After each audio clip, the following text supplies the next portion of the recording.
ಕೊಡಗು ವಿಶ್ವವಿದ್ಯಾಲಯ ಸೇರಿದಂತೆ ಮಾನ್ಯತೆ ಇಲ್ಲದ ಕೆಲವು ವಿಶ್ವವಿದ್ಯಾಲಯಗಳಿಂದ ಮುಚ್ಚುವಂತೆ ಈ ಹಿಂದೆ ಉಪಮುಖ್ಯಮಂತ್ರಿ ಡಿಕೆ ಶಿವಕುಮಾರ್ ನೇತೃತ್ವದಲ್ಲಿ ನಡೆದ ಸಭೆಯಲ್ಲಿ ತೀರ್ಮಾನಿಸಲಾಗಿತ್ತು.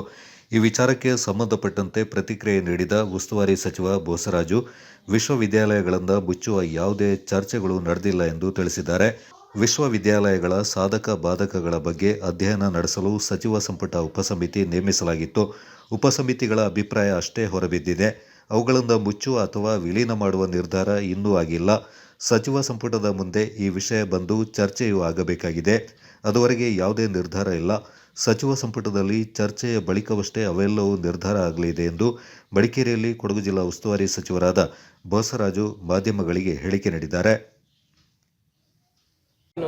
ನೋಡಿ, ಈಗ ವಿಶ್ವವಿದ್ಯಾಲಯಗಳ ಪರಿಸ್ಥಿತಿ ನೋಡಿಕೊಂಡು ಅದು ಕ್ಯಾಬಿನೆಟ್ ಸಬ್ ಕಮಿಟಿ ಫಾರ್ಮ್ ಮಾಡಿದ್ವಿ. ಆ ಕ್ಯಾಬಿನೆಟ್ ಸಬ್ ಕಮಿಟಿ ಅವರೆಲ್ಲ ವಿಶ್ವವಿದ್ಯಾಲಯಗಳ ಪರಿಸ್ಥಿತಿನ ಅನುವು ಮಾಡಿಕೊಂಡು ಮಾಹಿತಿ ಪಡೆದು ಅವರಿನ್ನೂ ಸಬ್ಜೆಕ್ಟ್ ಕ್ಯಾಬಿನೆಟ್ಗೆ ಕೊಟ್ಟಿಲ್ಲ. ಅವ್ರು ಕ್ಯಾಬಿನೆಟ್ಗೆ ಕೊಟ್ಟ ನಂತರ ಅದು ವಿಸ್ತೃತವಾಗಿ ಚರ್ಚೆ ನಡೀತದೆ. ಎಲ್ಲರೂ ಇರ್ತಾರೆ, ಅಲ್ಲಿ 34 ಮಂದಿ ಇರ್ತೀವಿ. ವಿಸ್ತೃತವಾಗಿ ಚರ್ಚೆ ಆದ ನಂತರ ಅದ್ರ ಬಗ್ಗೆ ಏನಾದರೂ ತೀರ್ಮಾನ ತೊಗೊಳ್ತಾರೆ. ಇಲ್ಲಿವರೆಗೂ ಅದ್ರ ಬಗ್ಗೆ ಯಾವುದೇ ತೀರ್ಮಾನ ಆಗಿಲ್ಲ. ಕ್ಯಾಬಿನೆಟ್ ಸಬ್ ಕಮಿಟಿಯ ಸದಸ್ಯರ ಅಭಿಪ್ರಾಯಗಳು ಹೊರಗೆ ಬಂದು ಬಿಟ್ಟರೆ ಯಾರು ಅದನ್ನು ಮುಚ್ಚಾಕ್ತು ಅಂತ ಪ್ರಶ್ನೆನೂ ಬಂದಿಲ್ಲ, ಆ ರೀತಿಯಾದಂಥ ಮಾತುಗಳು ಬಂದಿಲ್ಲ. ಇದು ಕ್ಯಾಬಿನೆಟ್ಗೆ ಬರ್ತದೆ.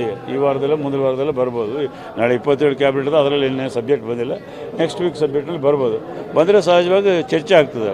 ಹಾಗೆ ಸಾಧಕ ಬಾಧಕಗಳನ್ನೆಲ್ಲ ವಿಚಾರ ಮಾಡ್ತಾರೆ. ಉದ್ದೇಶ ಏನದ, ಅದನ್ನು ಅಭಿವೃದ್ಧಿಗೊಳಿಸಬೇಕು, ಎಲ್ಲ ಮೂಲಭೂತ ಸೌಲಭ್ಯಗಳು ಕೊಡಬೇಕೆಂಬುದೇ ವಿಚಾರ ಬಿಟ್ಟರೆ ಸರ್ಕಾರಕ್ಕೆ ಬೇರೆ ರೀತಿಯಾದ ಕಾರಣಗಳು ಏನಿಲ್ಲ ಅದಕ್ಕೆ.